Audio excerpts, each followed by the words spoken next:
మన ప్రభు అయినటువంటి దేవునికి సమస్తమైన ఘనత మహిమ ప్రభావములు కలుగును గాక. ఆయన శ్రేష్టమైన నామమున మీ అందరికీ శుభాలు తెలియజేస్తున్నాం. మీ అందరి కోసం మానకుండా మేము దేవుని సన్నిధిలో ప్రతి ఒక్కరిని కూడా పేరు పేరు వలసన కుటుంబం వలసన మేము ప్రార్థన చేస్తున్నాం. మీరు కూడా మా కోసం ప్రార్థన చేస్తున్నారని మేము విశ్వసిస్తూ ఉంటున్నాం. ఈ ఉదయకాల సమయంలో మనం దేవుని వాక్యాన్ని ధ్యానం చేద్దాం. సామెతల గ్రంథం 2వ అధ్యాయము 21వ వచనం. సామెతల గ్రంథం 2వ అధ్యాయము 21వ వచనం. యథార్థవంతులు దేశమందు నివసించుదురు, లోపము లేనివారు దానిలో నిలిచియుందురు. ప్రార్థన చేసుకుంటున్న మా దేవా, ఈ వాక్యం ద్వారా నేను తండ్రి మీరు మాతో మాట్లాడమని వేడుకుంటున్నాం. పరిశుద్ధాత్మ దేవా, మీరు మమ్మల్ని సందేశించి మా హృదయాలు తెరవండి. ఈ వాక్యానికి లోబడే స్వభావాన్ని మీరు మాకు అనుగ్రహించండి. నేను మీ వాక్యానికి లోబడి దాని ప్రకారం మేము సరి చేసుకొని జీవించడానికి మీ కృప చూపించమని వేడుకుంటున్నాం. యేసు యొక్క శిరోచాన్ని నన్ను మరుగుపరిచి మీ మెల్లని స్వరాన్ని మాకు వినిపించి నాతో మాట్లాడి భయం పొందమని యేసు నామమున ప్రార్థించి వేడుకుంటున్నాము తండ్రి. ఆమేన్. ప్రియమైన దేవుని బిడ్డలారా, ఇక్కడ మనము గమనించి చూసినట్లయితే ఒక పదము కనిపిస్తుంది. లోపము లేని వారై ఉండాలి. ఈరోజు మనం ధ్యానం చేసేటువంటి అంశం ఏంటి అంటే లోపము లేని వారై ఉండాలి. లోపము అనేది దాన్ని మన పరిభాషలో మాట్లాడాలంటే వైకల్యము అంటాం. లోపము 4 రకాలుగా ఉన్నది. ఒకటి శారీరక లోపం, ఒకటి శారీరక లోపం కదా. రెండవది మానసిక లోపం, మూడవది ఆత్మీయ లోపం, నాలుగవది ఇహలోక సంబంధంగా మనం చూసేటువంటి బట్టలు కావచ్చు, వస్తువులు కావచ్చు, మొదలు ఏదైనా కానీ అవి లోపమైనటువంటి ఉన్నాయి. నిజమే. ఇప్పుడు ఒకవేళ మరి శారీరకంగా లోపం కలిగి ఉండటం అంటే ఒక కన్ను లేకపోవటము, లేకుంటే ఒక చెయ్యి లేకపోవటము, లేకుంటే ఒక గురివాడుగా ఉండటము, లేకుంటే నత్తివాడుగా ఉండటము, లేకపోతే పొట్టివాడుగా ఉండటము, లేకపోతే మరి ఒయ్యిపోయినటువంటి వాడిగా ఉండటము, లేకపోతే రకరకాలైనటువంటి ఏదైనా లోపాలు ఉంటే ఆ లోపాలు ఉన్నటువంటి వారికి త్వరగా వివాహాలు కావాలనుకున్నా జరుగుతాయా? జరగవు. వాళ్ళు ఏం చేస్తారు? శారీరక లోపం ఉన్నటువంటి చూసినటువంటి వారిని దూరంగా పెడతారు, సక్సెస్ చేయరు కదా, దూరంగా పెడతారు. అవి లోపంగా ఉన్నాయి కాబట్టి వాటిని లెక్కలేకి తీసుకోరు. ఇది శరీర సంబంధంగా మనం చూస్తూ ఉంటున్నాం. అలాగనే మానసికంగా వైకల్యం ఉన్నటువంటి వారు అంటే లోపం ఉన్నటువంటి వారు అంటే మెంటలీ రిటార్డెడ్, అంటే మానసికంగా పైకి మాత్రము శారీరకంగా ఎదుగుదల ఉంటుంది కానీ మానసిక ఎదుగుదల ఉండదు. కొంతమందికి చిన్న పిల్లలుగా ఉంటారు, వాళ్ళ తలకాయ మాత్రం ఇంతలా ఉంటుంది, బాడీ మాత్రం చిన్నగా ఉంటుంది. అంటే అది ఒక లోపం కదా. కొంతమంది మాటలు సరిగ్గా రావు, అది ఒక లోపం. వినికిడి అనేది లేదు చిన్నప్పటి నుంచి, అదొక లోపం. పిచ్చి పిచ్చిగా చేస్తూ ఉంటారు, అది ఒక లోపం. కనుక అటువంటి వారికి ఎవరైనా లెక్క పెడతారన్నటువంటి వారిని ఎవరు లెక్క పెట్టరు. పోయి వారిని ఎవరైనా పెళ్లి చేసుకోవడానికి వస్తారా? రావడానికి అవకాశం లేదు, ఎవరు ఇష్టపడరు. ఇవి రెండవది. మూడవదిగా చూస్తున్నాం, ఈ వస్తు సామాగ్రిలో బట్టల విషయాలు మనం చూసినట్లయితే లోపం కలిగినటువంటి బట్టల షాప్లో చూస్తాం. బట్టల షాప్లో ఏం చేస్తారు? కొన్ని లోపం అంటే లోపం అంటే డ్యామేజ్ అంటాం కదా. ఇట్లా లోపం కలిగినటువంటి బట్టలు ఒక దగ్గర మీద చీప్గా ఇస్తామంటారు. వాటిని కొనుక్కుంటారు ఎవరైనా, వాళ్ళు ఇబ్బంది ఇస్తారు. కానీ మనం మంచి షాపుకు పోయినా కానీ ఏదైనా బట్టలు కొనుక్కోవాలంటే ఒక శారీ కొనుక్కోవాలనుకోండి, ఆ శారీని ఇబ్బంది ఇస్తూ ఇచ్చేయండి అంటారు. కానీ ఊరికి చూసి ఆ శారీ మంచి మ్యాచ్ చేయండి అన్నారు. దాని కోరిక ఎలా ఉంది, దాని లోపల ఏ విధంగా ఉన్నాయి, ఏమైనా దాంట్లో లోపం ఉందా, ఏమైనా గీతలు ఉన్నాయా, చిరిగిపోయినట్టు ఉందా, మరకలు ఉన్నాయా, ఏమున్నాయని వాటిని ఎప్పుడు చూస్తారు. చూసిన తర్వాత అన్ని నచ్చిన తర్వాత ఎక్కడైనా మరక ఉన్నది అని అంటే లేక పిగిలిపోయినట్టుగా ఉన్నట్టుగా ఉంటే వాటిని మనం తీసుకున్నామా, అది పక్కన పెడతాం. అంటే లోపం. అందుకే అది ఏం షాప్ వాళ్ళు ఏం చేస్తారు, లోపం కలిగినటువంటి వాళ్ళు సైడ్ని పెట్టి ఏం చేస్తారు, చీప్గా ఇస్తాం. అలాగనే వస్తువులు ఏమైనా ఉన్నాయనుకోండి, లోపం కలిగినటువంటి వస్తువులు తీసుకోవడం మనం ఇష్టపడతామా? తక్కువ వస్తుంది కానీ మనం ఇష్టపడం. మనకు ఉపయోగకరముగా ఉండాలి, లోపము లేనటువంటివి మనకు కావాలి కదా. అలాగనే ఆత్మీయంగా కూడా లోపాలు ఉంటూ ఉన్నాయి. ఏమిటి ఆ లోపము? ప్రార్థన లేని లోపం, వాక్యము చదవలేని లోపం, మన మందిరానికి రాలేనటువంటి లోపం, దేవునికి అనుకూలంగా జీవించలేనటువంటి లోపం, దేవుని యొక్క ఆజ్ఞను పాటించినటువంటి లోపం, ఇవన్నీ కూడా లోపాలు ఉన్నాయి. కానీ దేవుడు ఏమంటున్నాడు తెలుసా? మానవుడి యొక్క హృదయము, మానవుడు అన్ని విషయాలలో లోపము కలిగిన వాడుగా ఉన్నాడు. కనుక లోపము లేనటువంటి వాడు ఎవరైనా ఉన్నాడా భూమి మీద? ఆత్మీయంగా అందరూ కూడా లోపం కలిగినటువంటి వారిగా ఉన్నారు. కానీ విశ్వాసి అయినటువంటి వాడు దేవుని ఎదుట లోపము లేనివాడుగా ఉండాలనే దేవుడు కోరుకుంటున్నాడు. నీలో ఏ లోపం ఉండకూడదు అని, ఏ కలంకము ఉండకూడదని, నువ్వు నిష్కలంకురాలుగా, దేవుని బిడ్డగా, పరిశుద్ధురాలుగా, పరిశుద్ధుడిగా నీవు కనపడాలి అని ఆయన ఆశిస్తున్నాడు. ప్రేమైన దేవుని బిడ్డలారా, మన జీవితంలో ఏమి లోపాలు ఉన్నాయి, మన జీవితంలో ఏమి తప్పిదాలు ఉన్నాయి, వాటినన్నీ సరి చేసుకొని మనం దేవునికి ఇష్టమైనటువంటి బిడ్డలుగా ఉండాలి. ఇష్టమైనటువంటి కుమారుడుగా, ఇష్టమైనటువంటి కుమార్తెలుగా, ఆయనకి ఇష్టమైన జనాంగంగా ఉండాలని ఆయన కోరుతూ వచ్చినాడు. లోపం లేనిది ఏది కూడా మనం ఇలా కావాలి అని దేవుడు కోరుకుంటాడు. లోపం ఉన్నదైతే దాన్ని మనం ఏం చేస్తాం? నిరాకరిస్తాం. కనుక లోపము గలవి లెక్కకు రానే రావు. ఒకవేళ నీలో ప్రార్థన జీవితం లేదు, వాక్యపారాయణ జీవితం లేదు, నీ వ్యక్తిగత ప్రార్థన లేదు, కుటుంబ ప్రార్థన లేదు, మందిరానికి వచ్చే అవసరం లేదు, లేకపోతే దేవునితో సహవాసం లేదు, దేవుని బిడ్డతో సహవాసం లేదు, నీవన్నీ కూడా లోపాలు ఉన్నట్లయితే నువ్వు విశ్వాసయ్యి పేరు పెట్టుకొని ఉన్నా కానీ నీవు దేవునికి పనికి రావు. నీవు దేవునికి పనికి రావాలి అని అంటే దేవునితో సహవాసము కలిగి ఉండాలి, దేవుని వెంబడించేవారుగా ఉండాలి, దేవుని అడిగి జాడలో నడిచేవారుగా ఉండాలి, దేవుని కోరిన వారుగా ఉండాలి, దేవుని యొక్క ప్రేమను కలిగి ప్రేమను పంచేవారుగాను ఉండాలి. కనుక ప్రియమైన దేవుని బిడ్డలారా, ప్రసంగి గ్రంథంలో మనం చూస్తాం 1వ అధ్యాయం 15వ వచనం. ప్రసంగి గ్రంథం 1వ అధ్యాయం 15వ వచనం. వంకరగా ఉన్నదానిని చక్కవరచ శక్యము కాదు, లోపము కలిగేది అక్కరకు రాదు. చూసారండి, వంకరగా ఉన్నది కుక్క తోక వంకర. ఆ వంకర తోకను సరి చేయాలనుకున్నా ప్రయోజనం లేదు. ఆ యొక్క తోకను సరి చేయాలని దానికి ఒక కట్టె పెట్టి దానికి బాగా తాడు చుట్టి కాండి నెల రోజులు సంవత్సరం రోజులు ఉంచినా కానీ తిరిగి ఆ కట్టెని ఇప్పదీసి ఆ తోక మళ్ళీ ముడుచుకుంటుంది. దాని స్వభావం, దాని లక్షణం కదండి. దాన్ని ఏమంటారు? కుక్క బుద్ధి. దాని కుక్క బుద్ధి. మనము కూడా దానిలో ఉండేటువంటి బుద్ధులు కలిగినటువంటి వారుగా ఉండే ప్రయోజనము లేదు.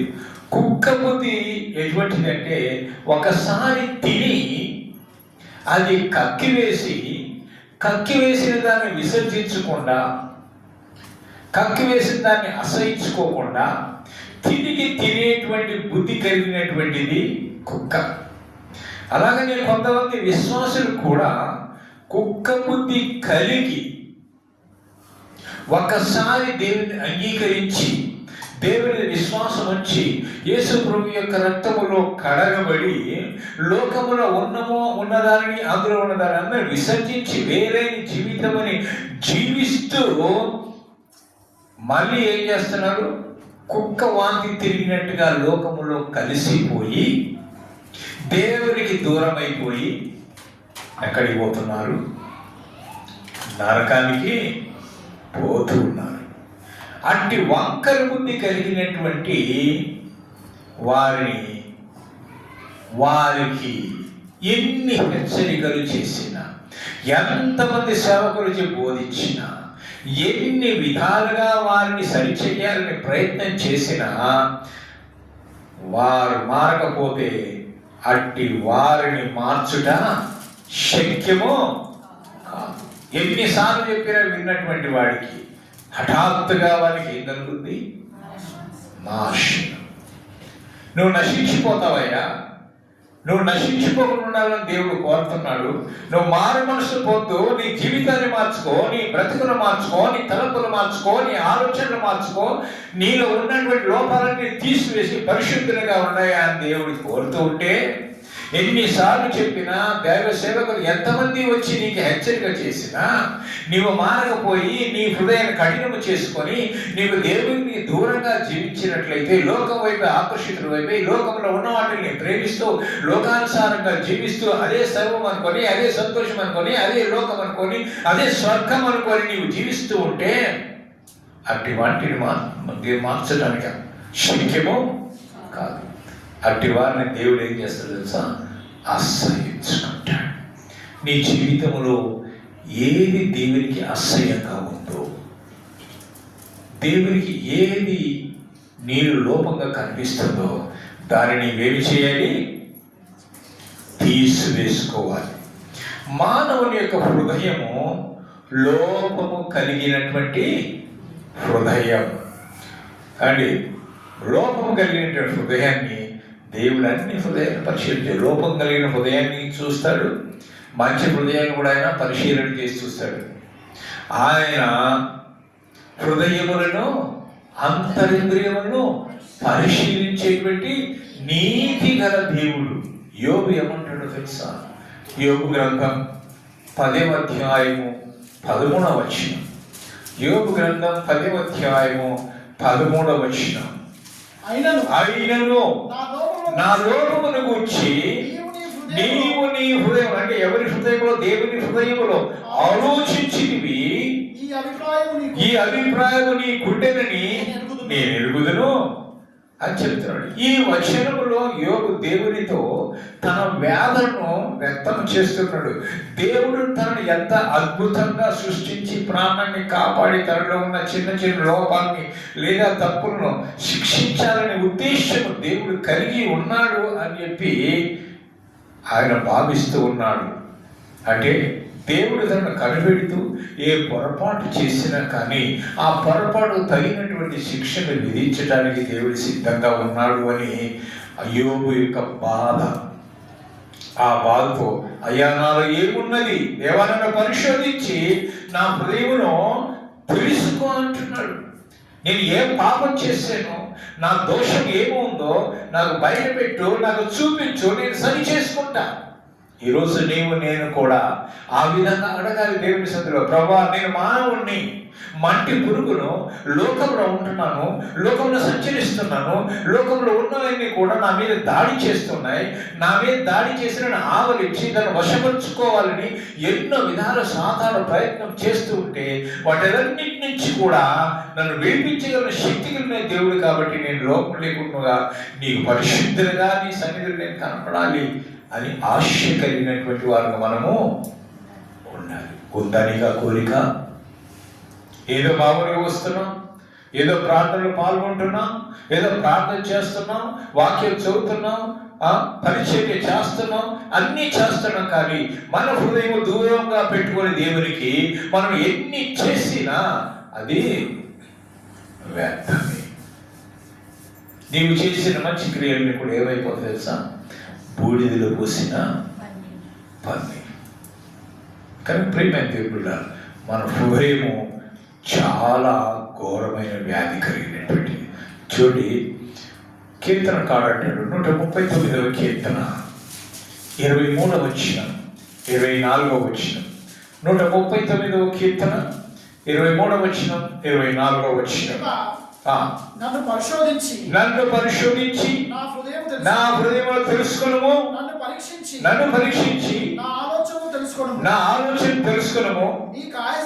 నీకు ఆయాసకరమైన లేకుంటే దుఃఖకరమైన మార్గము నా యందు ఉన్నదేమో చూచి నిత్య మార్గములోనికి నన్ను నడిపించుము. దేవుని దుఃఖపెట్టేటువంటి పనులు మనం ఏం చేస్తున్నాము, దేవుని దుఃఖపెట్టేటువంటి క్రియలు మనం ఏం చేస్తున్నాము, దేవుని దుఃఖపెట్టేటువంటి విధంగా మనం ఏ విధంగా ప్రవర్తిస్తున్నామో వాటిని విడిచిపెట్టాలి, దేవుని సంతోష పెట్టాలి. నువ్వు దేవుణ్ణి సంతోష పెడితే నిన్ను అత్యున్నత సింహాసనంలో కూర్చోబెట్టేటువంటి దేవుడు ఈ లోకంలో అత్యున్నత సింహాసనం మీద కూర్చోబెడతాడు. నిన్ను అధికంగా హెచ్చిస్తాడు, నీ కుటుంబాన్ని ఆశీర్వదిస్తాడు, నీ ఉద్యోగంలో ఆశీర్వదిస్తాడు, నీవు బయటికి పోయిన ఆశీర్వదిస్తాడు, నీవు లోపలికి వచ్చిన ఆశీర్వదిస్తాడు, నీ పిండి పిసికేటువంటి పిండి తొట్టి కూడా ఆశీర్వదించబడుతుంది, నీ బిడ్డలు ఆశీర్వదించబడతారు, నీ బల చుట్టూ నీ యొక్క పిల్లలు ఒలివల మొక్కల వలె ఉంటారు, నేను అంతకంతకు వర్ధిల్ల చేస్తాడు. దేవుని బిడ్డలారా, నువ్వు ఆశీర్వాదాలు పొందాలి అంటే నువ్వేం చేయాలి తెలుసా? దేవుని దేవా, నా హృదయములో ఎక్కడ ఏమి లోపం ఉందో నాకు తెలియదు, నా లోపం నాకు తెలియదు. ఎవరికే కానీ తమ లోపాలు వాళ్ళకి తెలుస్తాయా? లోపాలు ఉంది కదా, తప్పులెన్ని వాళ్ళు తమలోకి తడబాలంటారు, తప్పులెన్ని వాళ్ళు తమలోకి తడబారు చాలా మంది, కానీ తమ తప్పులు వారు ఏరుదురు. కనుక మన తప్పులు మనకు తెలియవు, కనుక మన తప్పులు ఏందో వాటిని బయట పెట్టమని చూపించమని దేవుని ఎదుట మనము మనవి చేయాలి. అందుకోసమని కీర్తనకాడే ఉంటాడు, దేవా నన్ను దినదినమును పరిశోధించి కడుగుమంటాడు. మనం కూడా దేవా క్షణక్షణము నన్ను పరిశోధించండి అయ్యా, కడగండి అయ్యా, నేను పరిశుద్ధిగా ఉండాలని నేను ఆశపడుతున్నాను.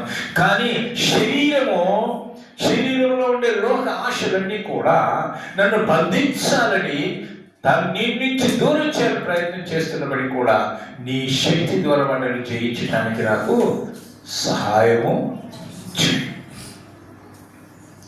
ఎప్పుడైతే దేవుని సహాయం నీవు కోరుకుంటావో అప్పుడు నిన్ను ఆ యొక్క ఇబ్బందుల కొలువుల నుంచి బయటికి లాగుతాడు, ఆ శోధనలోంచి బయటికి లాగుతాడు. శోధన జయించువాడు ధన్యుడు. తాను వాగ్దానం చేసిన జీవకిరీటము ఇస్తాడు. జీవకిరీటం పొందాలి అంటే నువ్వు శోధన జయించాలి. శోధన తప్పకుండా వస్తుంది. యోగుకు రాలేదా? యోగు శ్రమలు వచ్చాయి. ఈరోజు నీ జీవితంలో, నీ కుటుంబంలో వ్యక్తిగతంగా నువ్వు ఏ విధంగా శోధించబడుతున్నావో, ఏ విధంగా శోధనలో పడివేయటానికి సాతానుడు ప్రయత్నాలు చేస్తున్నాడో, వాని ప్రయత్నాలను విఫలము కావాలంటే, వాని ప్రయత్నాలు నశించిపోవాలి అంటే జీవము కలిగినటువంటి దేవుని నువ్వేం చేయాలా? ఆశ్రయించాల, అడగాల దేవుణ్ణి.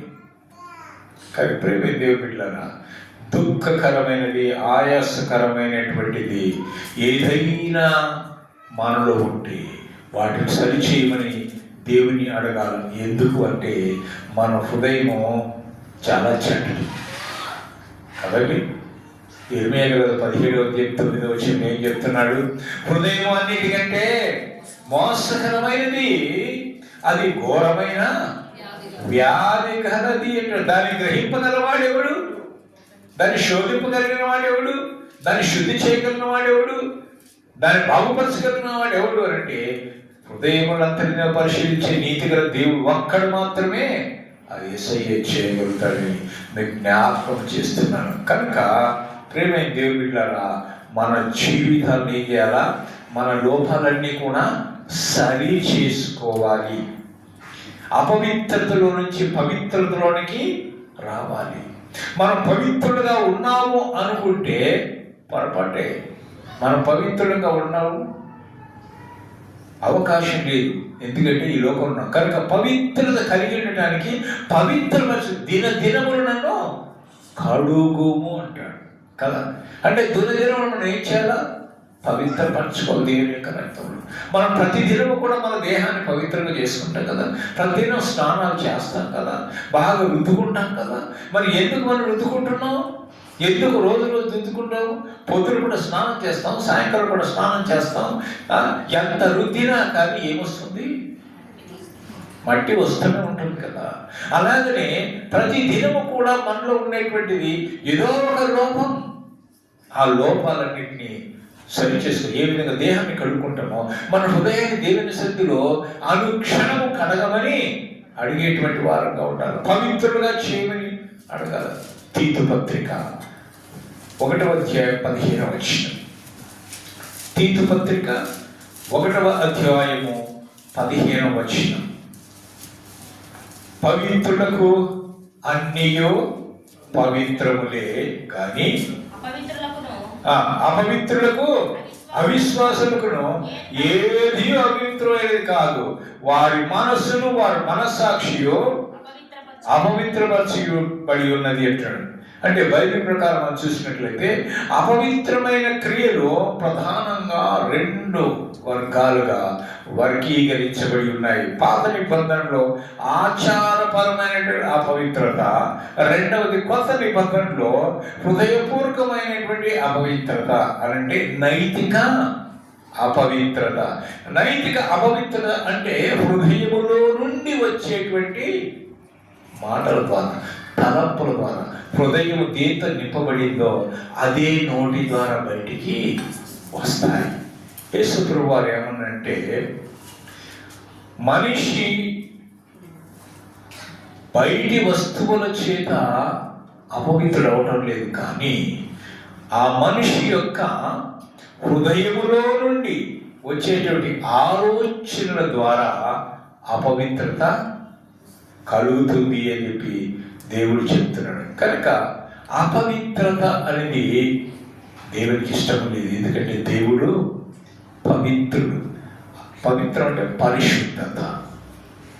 దేవుడు పరిశుద్ధుడు. అందుకే కదా ప్రతిగానం చేతులు పరిశుద్ధుడు పరిశుద్ధుడు పరిశుద్ధుడు అని కోట్ల దూతలతో కిరుబులు సెలుగులతో ఆయన నిత్యము మానక పొగడబడుచున్నాడు కదా. అటు పరిశుద్ధుడి యొక్క సన్నిధిలో మనము ఉన్నాము అంటే ఎంత ధన్యత. మనము కూడా పరిశుద్ధులమే. బయట వాళ్ళు మన గురించి ఏం చెప్పాలి తెలుసా? వీరు పరిశుద్ధులు అని చెప్పాలి. పరిశుద్ధమైన ప్రవర్తన, పరిశుద్ధమైన జీవితం, పరిశుద్ధమైన ఆలోచనలు, తలంపులు అన్నీ కూడా మనము పరిశుద్ధత కలిగి ఉండాలి. మన జీవితంలో పరిశుద్ధత లేకపోతే దేవునికి అయిష్టంగా ఉంటాం. దేవునికి ఇష్టంగా ఉండాలంటే పరిశుద్ధత కలిగి ఉండాలి. లైంగిక దుర్నీతి అంటే చారత్వము, కామకత్వం, విగ్రహారాధన, క్షుద్ర విద్యలు, ద్వేషము, కలహము, అసూయ, కోపము, ద్వేషము, కపటము, అసూయ కదండి. మరి మత్తెక్కించేటువంటి వాటిని అంటే త్రాగుబోతనం, వీటినన్నిటి నుంచి కూడా ఇవన్నీ కూడా మనిషిని ఏం చేస్తున్నాయి? కలుషితం చేస్తున్నాయి, అపవిత్రము చేస్తున్నాయి. ఏమండి? లోభముతో కపటముతో నిండిపోయినటువంటి హృదయముగా, దేవదూషణతో నిండిన కుటుంబం, గర్వముతో నిండినటువంటి ఆ హృదయముగా అబద్ధ సాక్ష్యం చెప్పిన అమాయకుల రక్తాన్ని చిందించడానికి కూడా వెనకాడకుండా సహకరించేటువంటిగా ఉండేటువంటి హృదయము, అది దేవునికి ఇష్టమైనది కానే కాదు. అంతేకాదని అపవిత్రమైనటువంటి మాటలు మాట్లాడటం, ముసలమ్మ ముచ్చట్లు మాటలు. ముసలమ్మ ముచ్చట్లు అంటే ఏంటి చెప్పండి? ముసలమ్మ ముచ్చట్లు అంటే మనం మాట్లాడుకునేది కాదు, ఒకరి మీద ఒకరు చెప్పుకునేటువంటి, ఇతరుని కూర్చొని వాళ్ళ గురించి చెప్పుకున్నాడు, వీళ్ళ గురించి చెప్పుకుంటే ఏది బాగున్నావు నీ ఆరోగ్యం ఎట్లా ఉంది, అమ్మ ఎలా ఉన్నావు, ప్రార్థన చేసి బైబిల్ చదివా, సంఘానికి వెళ్ళావు, ఎట్లా ఉన్నావు, నేను రాలేకపోయినా ఏం కదా, ఇవి మాట్లాడుకుంటే బాగుంటుంది. ఇవి ఉండవన్నమాట. ఏం చేస్తారు? వాళ్ళు ఎట్టున్నారు, వీళ్ళు ఎట్టున్నారు, వాళ్ళు వదిలి వాళ్ళు నడుస్తుంటే ఇట్టుంది, వాళ్ళు వేసుకుని డ్రెస్ ఇట్టుంది అని రకరకాలుగా ఇవన్నీ ఏం చేసి ఏది మాట్లాడతారు ఇట్టుంది. ముసలమ్మ ముచ్చట్లు, ఇవి అపవిత్రమైనటువంటి ముసలమ్మ ముచ్చట్లు. దేవుని వాక్యం ముసలమ్మ ముచ్చట్లు అసహించుకోవాలి, వాటికి దూరంగా ఉండాలి కదండి. అందుకని ఇవన్నీ వదిలిపెడితే మనం పరిశుద్ధులు. తెస్సలోనికీయులకు రాసిన మొదటి పత్రిక 4వ అధ్యాయం 7వ వచనం. తెస్సలోనికీయులకు రాసినటువంటి మొదటి పత్రిక 4వ అధ్యాయం 7వ వచనం. పరిశుద్ధులకి దేవుడు మనల్ని పిలిచింది, కానీ అపవిత్రులుగా ఉండటకు పిలవలేదు. కనుక ప్రియమైన దేవుని బిడ్డలారా, దేవుని పిలుపు మేరకు మనము అపవిత్ర జీవితం వదిలిపెట్టి పరిశుద్ధుడైన దేవునికి ఇష్టలుగా జీవించాలి. ఆ ఇష్టలుగా ఉండాలంటే మనం ఏం చేయాలి?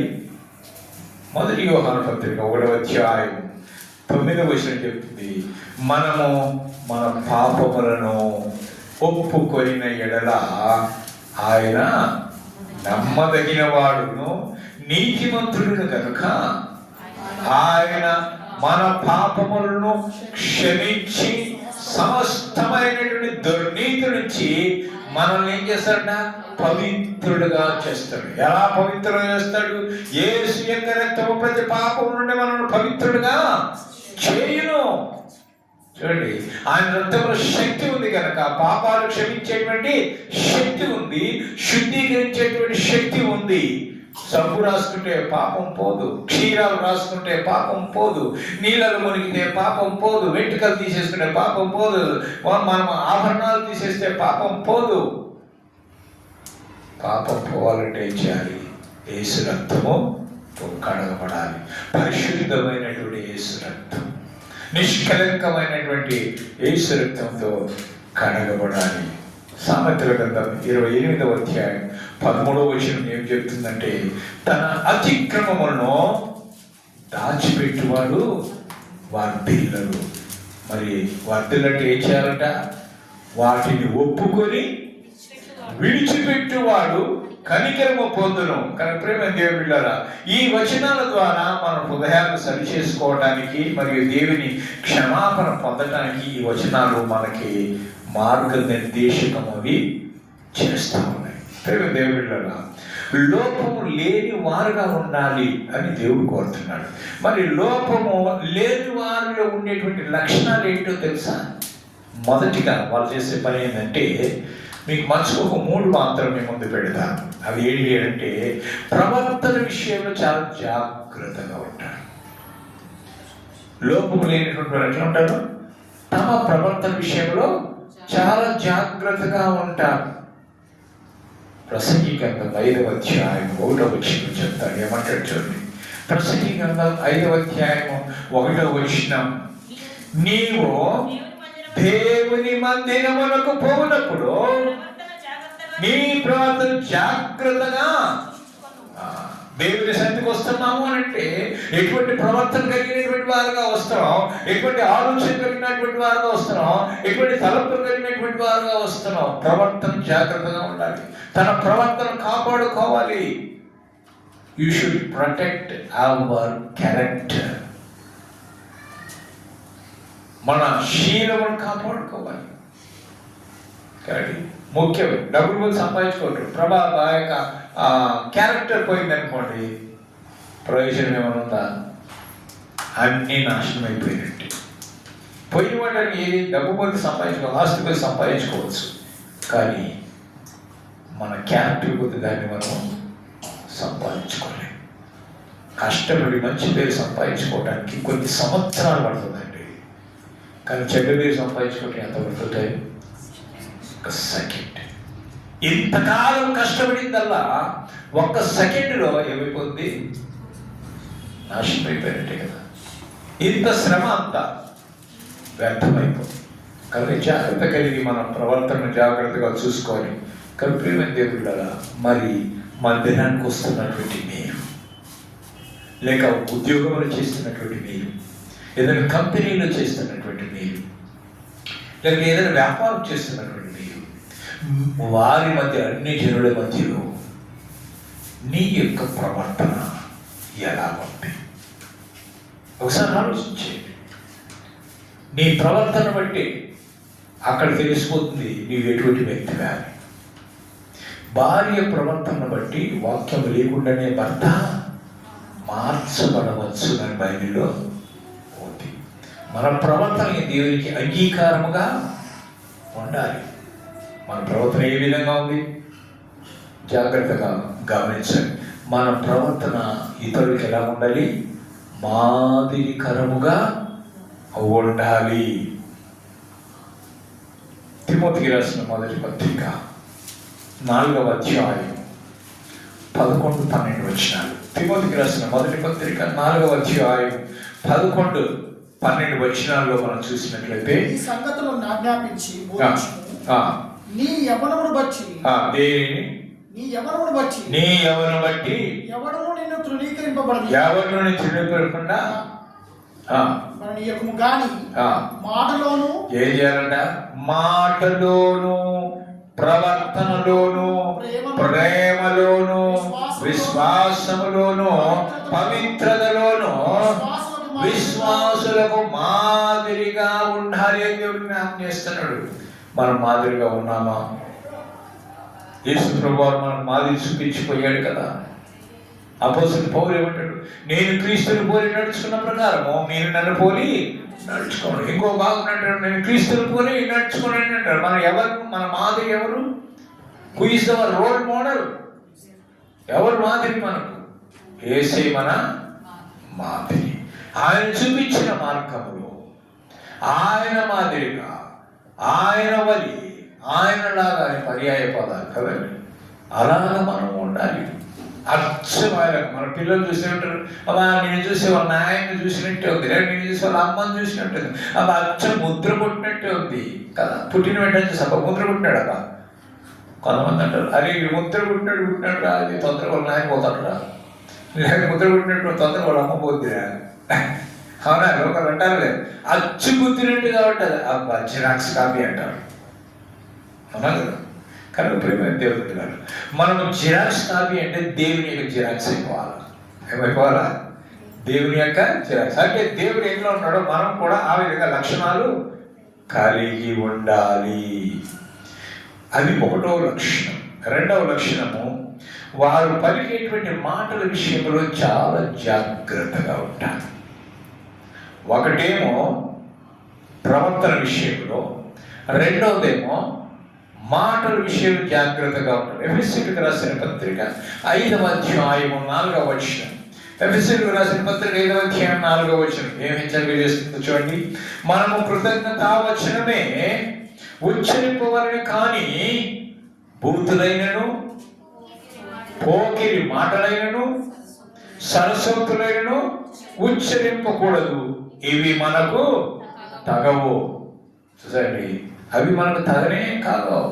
ఏమో ఆరాధన చేస్తాం, ఇంటికి వైభూతి మాట్లాడతాం, ఈరోజు ఏమో చప్పట్లు కొడతాం, ఇంటికి పోయిన తర్వాత బాల మీద, పిల్లల మీద, వాళ్ళ మీద, వీళ్ళ మీద చప్పట్లు పలుకుతాం. కొట్టడం కదా, అది చేయొచ్చా? పైన పడ్డారు అంటారు, పైకి మేలు మెచ్చుండు, మేలు మేముడు, దాన్ని పట్ట విప్పించుడు, ఏమి ఉండు, పురుగులుండు కదండి. మేడి పండించు బాగా చూడటానికి, బాగా చూడటానికి బాగానే ఉండవు. ఈయన విశ్వాసి, ఈమె విశ్వాసి, ఇంటికి పోతున్నానే ఒకటే రోదా ఉండకూడదు. మనం ఇంట్లో ఎలా ఉన్నాం, బయట కూడా అలా సంఘంలో ఏ విధంగా కనిపిస్తున్నామో సమాజంలో ఏ విధంగా కనిపించాలి. సమాజంలో ఏది కనిపిస్తున్నామో మన ఇంట్లో కూడా అదే ఉండాలి. అప్పుడు మనము మాదిరికరమైన కుటుంబం, మాదిరికరమైనటువంటి జీవితం కలిగినటువంటి వారిగా ఉంటాం. మనల్ని చూసి ఇతరులు ఏం చేసుకోవాలా? నేర్చుకోవాలి కదా. చుట్టుపక్కల వాళ్ళు మన గురించి ఏం చెప్పాలా? వీరు పరిశుద్ధులు, ఇది దేవుని బిడ్డలు, ఇది క్రైస్తవులు, వీరు నీతిమంతులు, వీరు యథార్థవంతులు, భయభక్తి కలిగినటువంటి వారు అని వాళ్ళ నుంచి ఆ కామెంట్స్ రావాలి. ఆ కామెంట్స్ మనకు వస్తున్నాయా? ఒకవేళ రాకపోతే ఆ విధంగా ఉండటానికి మనం ఏం చేయాలి? మనము సరి చేసుకోవాలి. యేసు ప్రభువు వారు ఏమన్నారో తెలుసా? మన మాటల విషయంలో ఏమంటున్నాడంటే, మత్తయి సువార్త 12వ అధ్యాయము 36వ వచనం 37వ వచనం. మత్తయి సువార్త 12వ అధ్యాయం 36వ వచనం 37వ వచనంలో ఏం చెప్తున్నాడంటే, మనుష్యులు పలుకు వ్యర్థమైన ప్రతి మాటను గురించి విమర్శ దినమున లెక్క అప్పచెప్పవలసి ఉంది. చూసారా? విమర్శ దినమున, తీర్పు దినమున తప్పకుండా లెక్క అప్పచెప్పాలి. నీ మాటను బట్టి నీతిమంతుడు తీర్చబడతావు, నీ మాటను బట్టి అపరాధి అని కూడా తీర్చగలుగుతావు. కానీ ప్రేమ బిడ్డలారా, మన మాటలు ఇతరులను నొప్పించేటువంటిగా ఉండకూడదు, ఇతరులకు కీడు కలిగించేటువంటిగా ఉండకూడదు. కొంతమంది మాట్లాడితే అబ్బా ఎంత మంచిగా మాట్లాడుతున్నారు, ఇంకా వినాలనిపిస్తుంది. ఈ కొంతమంది ఎప్పుడు ముగిస్తాడు రా బాబా అన్నట్టుగా ఉంటుంది. ఈ కొంతమంది మాట్లాడితే అబ్బా బాబు తీసుకొని కడుపులో పొడిచినట్టు మాట ఈ అంటే మాట్లాడుతుంటాడు, వేసే బాణం వేసేస్తున్నాడు, పొడిచేది పొడుస్తూనే ఉంటాడు. అంటే మనల్ని బాధ పెడతానే ఉంటాడు. కానీ నేనేం బాధ పెట్టడం లేదు అన్నట్టుగా నవ్వుతూ మాట్లాడుతూ వేసేస్తుంటాడు మనం కదా. మనం నవ్వకుండా సీరియస్ అంటుంటే మనం సీరియస్ అవుతాం. నవ్వుతున్నాడు అనుకోండి నవ్వుతూ మాట్లాడుతూ ఒక మాట అన్నాడు, మనం సీరియస్ తీసుకుంటామా? తీసుకుని జోకులే. కానీ అది ఎంత లోతుకు పోతుందో, ఎంత అర్థవంతమై ఉంటుందో అందులో కదా. అది బాధపరిచేది కావా? కనుక మనం ఇతరులు బాధపరిచే వారిగా మనం బాధపరిచే మాటలు మాట్లాడకూడదు. వాళ్ళకు ఎలా ఉండాలంటే కృపాసహితమైనటువంటి సంభాషణ మనము కలిగి ఉండాలి. ఉప్పు వేసినటువంటి సంభాషణలాగా కృపాసహితముగా ఉండాలి. ఇది రెండవ లక్షణం, మాట విషయం. మూడవ లక్షణం ఏంటంటే ప్రత్యేకంగా జీవించే దాంట్లో వాళ్ళు అసలు రాజీ పడనే పడరు. నేను ప్రత్యేకంగా ఉండాల్సింది. ఐ డోంట్ కాంప్రమైజ్ కారు అంట. దేవుని ఎదుట తమ పాపములు ఒప్పుకొని ఆయన చిత్తానుసారంగా నడుచుకున్నటకు సిద్ధపడి ఈ లోకములో ఉన్న వాటిని కీడుని కలిగించేటువంటి పాపమును ఆ పాపములోనికి తీసుకొని ఆ శరీరాశకు లోబడే సంబంధమైన వాటిని ఏదైనా కలుగజేస్తున్నా కానీ వాటిలన్నింటినీ కూడా విసర్జించి తమ్మును తాము ప్రత్యేకంగా ఉంచుకోవడానికి ప్రయత్నించేటువంటి వారు ప్రత్యేకమైన జీవితం కలిగి ఉంటారు. అవిశ్వాసులతో వారు జోడుగా ఉండరు. దుర్నీతి పరులతో వారు సాంగత్యము చేయరు. చీకటి సంబంధులతో వారు పొత్తు పెట్టుకోరు. ఎందుకంటే మనము జీవము కలిగిన దేవుని ఆలయమై ఉన్నాం. కనుక ప్రేమ దేవుని బిడ్డలారా, ఇవి ఆ లక్షణాలు. అయితే లోపము ఉన్న వారిలో లక్షణాలు ఏంటో తెలుసా? ఇప్పుడు లోపం లేని వారి లక్షణాలు చూసాం. ఇప్పుడు లోపము ఉన్న వారి యొక్క లక్షణాలు ఎట్లా ఉంటాయంటే మేలు చేయనెరిగి ఎండియో మేలు చేయకపోవడం అదొక లోపం. అవునా కాదా? చూడండి, యాకోబు పత్రిక 5వ అధ్యాయం 17వ వచనం. యాకోబు పత్రిక 5వ అధ్యాయం 17వ వచనం. మేలైనది చేయి నెరిగి అలాగు చేయని వారికి ఏం కలదంట? పాపము కలదు.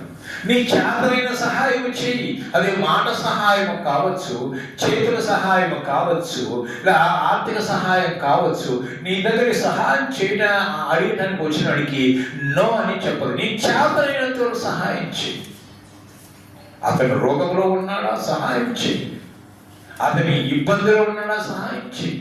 మంచంలో ఉన్నాడా? సహాయం చేయి, పరిచరించి. ఇవన్నింటినీ కూడా పరిచర్య చేసేటువంటి వారు అంటే మనకు మేలు చేయడానికి అవకాశం ఉండి కూడా నేను ఎందుకు చెయ్యాలి, నాకేం అవసరం, నేను చేస్తే నాకేమొస్తుంది అని ఎప్పుడు కూడా అనుకోకూడదు.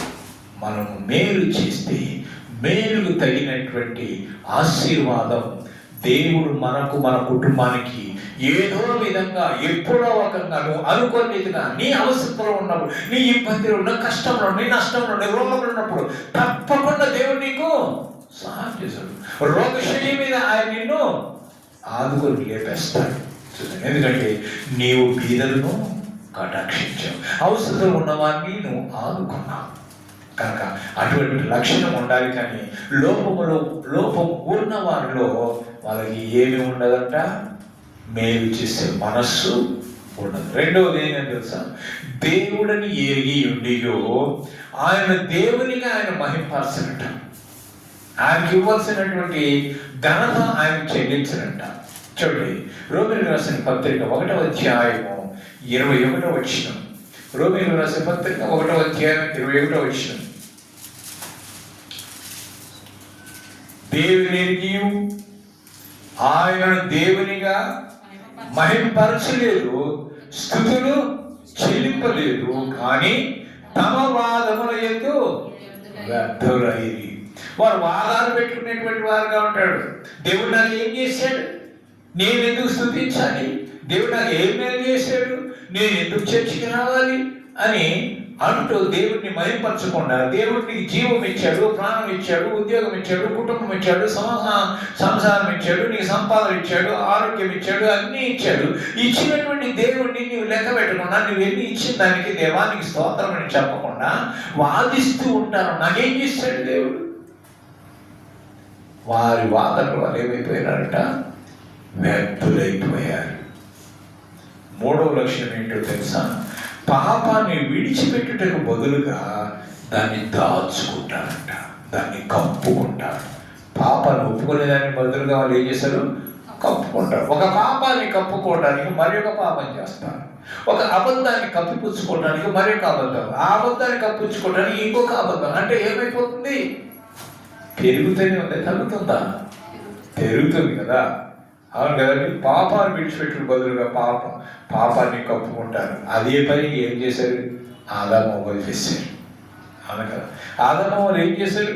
దేవుడు చెప్పినటువంటి ఆజ్ఞను అతిక్రమించి తినవద్దన్న పనిని తిని వాళ్ళు ఏం చేశారు? తమ పాపాన్ని కప్పిపుచ్చుకుంటూ ఏం చేశారు తెలుసా?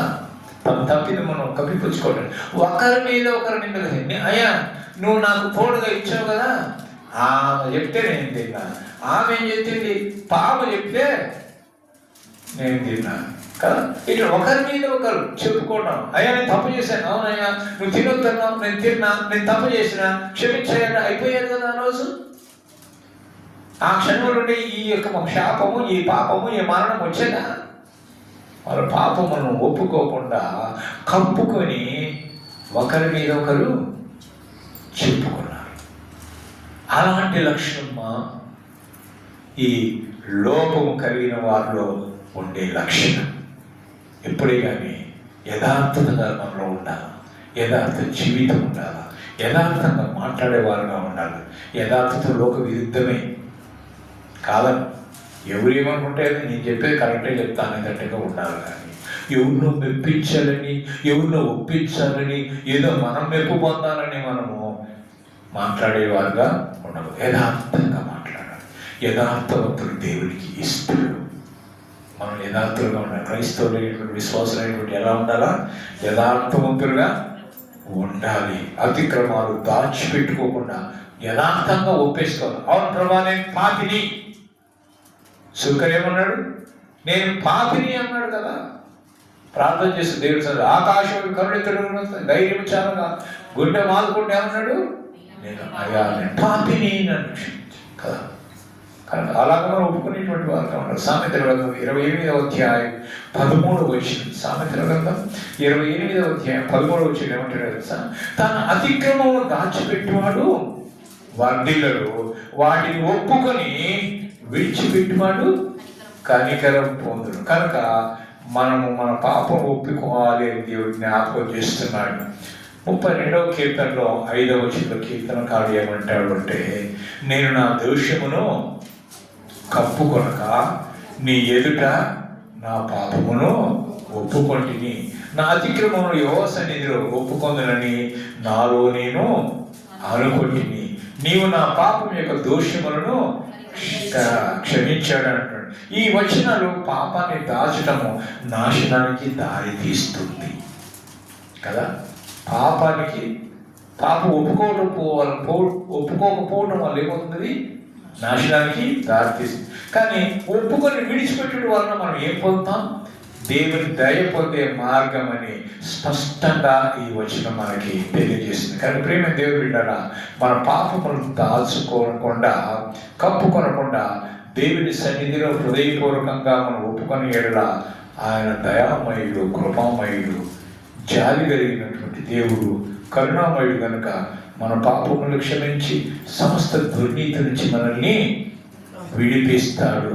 ఆయన రక్తములు కడిగి మనల్ని పవిత్రులుగా చేశాడు. అలాగ మనల్ని మనం ఏం చేసుకోవాలి తెలుసా? సిద్ధపరచుకోవాలి. అయితే మనం ఏ విషయంలో లోపం లేని వారై ఉండాలి? ప్రశ్న. ఏ విషయంలో లోపం లేని వారుగా ఉండాలంటే వాటిలో 3 విషయాలు మీకు చెప్తున్నాను. విశ్వాస విషయంలో లోపం లేని వారుగా ఉండాలి, నంబర్ 1. నంబర్ 2, దేవుని సేవ చేసే విషయంలో లోపం లేని వారుగా ఉండాలి. దేవుని సేవ చేసే విషయంలో ఏదైనా అప్పచెప్పబడింది అనుకోండి, లోపము లేకుండా, శక్తి వచ్చేది లేకుండా మనం చేసేవారుగా ఉండాలి. నేను ఎందుకు చేయను, నా పక్కోడు చేస్తే అతను చెప్పాడు నేను చేయను, అతను రాకపోతే మనమే ఇంటర్ఫియర్ అయిపోవాలా? అతని జాబ్ కదా. ఉదాహరణ చెప్పారనుకోండి, మైకులు పెట్టుకోవాలనుకోండి, చర్చిలో మైకులు పెట్టాలి. అది ఒకరికి అప్పచెప్పి ఉన్నారు, అయ్యా మీరు మైకులు ఇది చేయాలి, మీరు ఇవి చేయాలి, అవి చేయాలని ఒక్కొక్క రెస్పాన్సిబిలిటీ ఇచ్చారు. ఆ రోజు ఆయన లేట్ అయింది అనుకోండి, మనం మా పనులు చేసుకుని నేను మైకులు ఎందుకు పెట్టాలా, నా పని అయ్యింది, ఆయనకు అప్పచెప్పాడు, ఆయన వస్తాడు, ఆయన పెట్టుకుంటాడు అన్నట్టు ఉండకూడదు. లోపము లేకుండా ఉండాలని అంటే మనం ఏం చేయాలి తెలుసా? మనం దాన్ని కలుగు చేసుకుని ఆ సేవలో మనము పాల్గొనాలి. ఆ సేవలో పాల్గొనే దాని వల్ల ఆశీర్వాదాలు మనకు వస్తాయి. ఎవరికి వస్తాయి? మందికి రావుగా, మనకే వస్తాయి కదా. కనుక దేవుని సేవలో లోపము లేని వారుగా ఉండాలి. కృపావరం విషయంలో కూడా మనము దేవునికి నమ్మకంగా ఉండాలి. అంతేకాకుండా లోపం లేని వారై ఉండాలి. మొదటి కొరింథీయులకు రాసిన పత్రిక 1వ అధ్యాయం 7వ వచనం. మొదటి కొరింథీయులకు రాసిన పత్రిక 1వ అధ్యాయం 7వ వచనం. ఆ వాక్యం ఏం చెప్తానంటే, మనం ఏ కృపావరమునందును లోపము లేక మన ప్రభు అయినటువంటి యేసుక్రీస్తు ప్రత్యక్షత కొరకు ఎదురు చూస్తూ ఉండాలి. ఆయన కోసం ఎదురు చూసేటువంటి వారు దేవుడి చెప్పిన కృపావరాలని మనం పొందుకొని లోపం లేని వారుగా ఉండాలి. 4వదిగా విశ్వాసములు, ప్రేమలో, సహనంలో, సహవాసంలో లోపము లేని వారుగా ఉండాలి. కానీ ప్రియమైన దేవుని బిడ్డలారా, ఇద్దరు వ్యక్తులు చెప్తున్న లోపం లేనటువంటి వారు ఇద్దరు వ్యక్తులు కనిపిస్తున్నారు బైబిల్ గ్రంథంలో. చాలామంది ఉన్నారండి. కొంతమందికి ఇద్దరిని పరిచయం చేస్తాం. ఒకరిని దానియేలు లోపం లేని వాడు కనిపించారు. చూడండి, దానియేలు గ్రంథం 6వ అధ్యాయం 4వ వచనం. దానియేలు గ్రంథం 6వ అధ్యాయము 4వ వచనం. అందులో ఆయన మీద కక్ష పెంచుకున్నటువంటి వారు, ఆయన మీద ఈర్ష్య కలిగినటువంటి వారు, ఆయన మీద ద్వేషం కలిగినటువంటి వారు ఏం చేశారు అని అంటే, ఆయనలో ఏమి లోపం కనుక్కోలేకపోతున్నారు అన్నమాట. చదవండి ఆ విషయం. 6వ అధ్యాయం 4వ వచనం.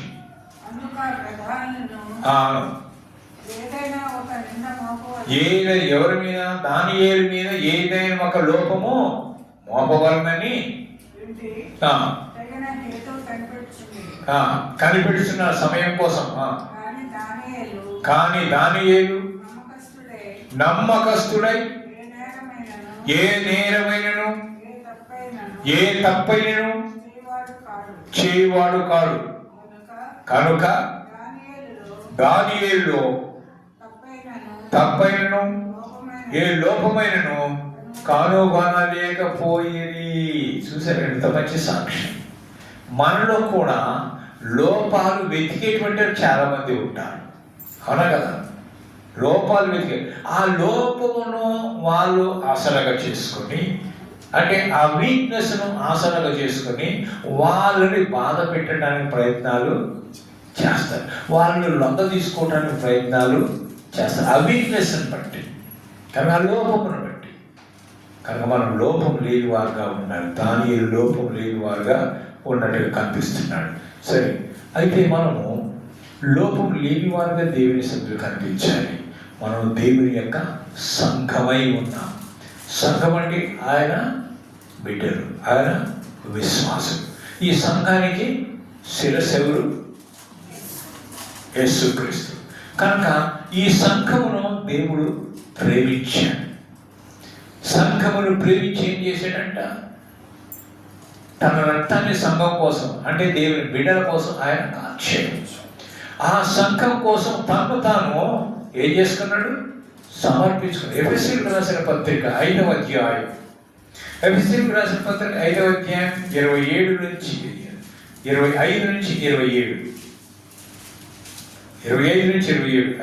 అధ్యాయం ఎఫెసీయులకు రాసిన మీరు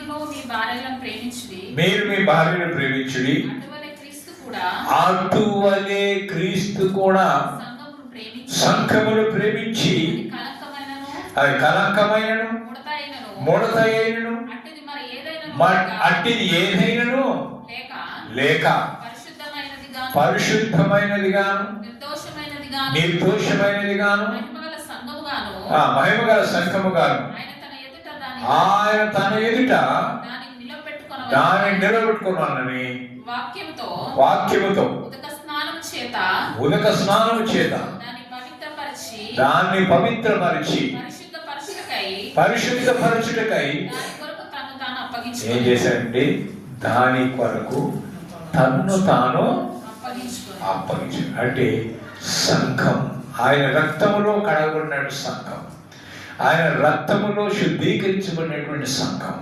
ఆ సంఘములో మరి అంగములుగా మనము ఉన్నాం. మరి మనమందరం కూడా ఆయన యొక్క శరీరంలో భాగాలుగా ఉన్నాం. మనం అవయవాలుగా ఉన్నాం. మనకు అన్ని ఆ కార్యక్రమాలు అప్పచెప్పి ఉంటున్నాడు. ఒకరికి ఒక్కొక్క తలాంతు ఇచ్చాడు కదండి. ఆ తలాంతులను దేవుని కోసం మనం ఏం చేయాలా? వాడేవారుగా ఉండాలి, ఉపయోగించేటువంటి వారుగా ఉండాలి. మనకి ఇచ్చినటువంటి తలాంతులను మనం దాచిపెట్టుకుంటే ప్రయోజనం లేదు. కొంతమంది మ్యూజిక్ చేసేవారు ఉండొచ్చును, కొంతమంది క్లీనింగ్ చేసేవారు ఉండొచ్చును, కొంతమంది పరిచయం చేసేవారు ఉండొచ్చును, కొంతమంది వాక్యం చెప్పేవారుగా ఉండొచ్చు, కొంతమంది ప్రార్థన చేసేవారుగా ఉండొచ్చు, కొంతమంది ఆదరించేవారుగా ఉండొచ్చు. రకరకాలైనటువంటి ఆ బాధ్యతలు దేవుడు ఒక్కొక్కరికి వరాలుగా ఇచ్చి ఉండొచ్చు. వాటిని మనం ఏం చేయాలా? సరైన విధంగా ఉపయోగించుకునేటువంటి వారుగా ఉండాలి. కనుక మనము పరిశుద్ధంగా ఉండాలి, నిష్కలంకంగా ఉండాలి అనేది దేవుని యొక్క ఉద్దేశం. కనుక మనం నిందారహితులుగా మనం దేవునితో కనపడాలి, లోపము లేని వారుగా కనపడాలి. మనం ఏ ధ్యానం చేస్తున్నాం? లోపము లేని వారుగా ఉండాలి. ఆ లోపాలు ఏమైనా ఉంటే వాటిలన్నింటినీ తొలగించుకొని దేవుని సన్నిధిలో అడిగి మనము ఆ లోపములను తొలగించుకోవాలి. అట్టి కృప దేవుడు మనకు అనుగ్రహించును గాక. ఆమె ప్రార్థిస్తుంది. ప్రేమ కలిగిన దేవా, నీకు వందనాలు, స్తోత్రాలు చెల్లిస్తూ ఉంటున్నాం. నీ వాక్యం ద్వారా మీరు నాతో మాట్లాడినారు. మాలో ఏ లోపం ఉందో నీకు తెలుసు ప్రభువా. మా లోపాలు మాకు తెలియవు కనుక లోపములు ఎరిగినటువంటి వాడా, మా హృదయాలను పరిశీలించేటువంటి వాడా, పరిశోధించేటువంటి వాడు నీకు వందనాలు. మా యొక్క హృదయాలను మీరు పరిశీలించి మా లోపాలు మాకు చూపించి వారు సరి చేసుకోవటానికి మీరు కృప చూపించి నిష్కలంకములు నిర్దోషమైనటువంటి బిడ్డలుగా నీకు నీ సన్నిధిలో అంగీకారంగా జీవించినట్లుగా సహాయం చేసి మహిమ పొందమని యేసు నామమున ప్రార్థించి వేడుకుంటున్నాము తండ్రి. ఆమేన్.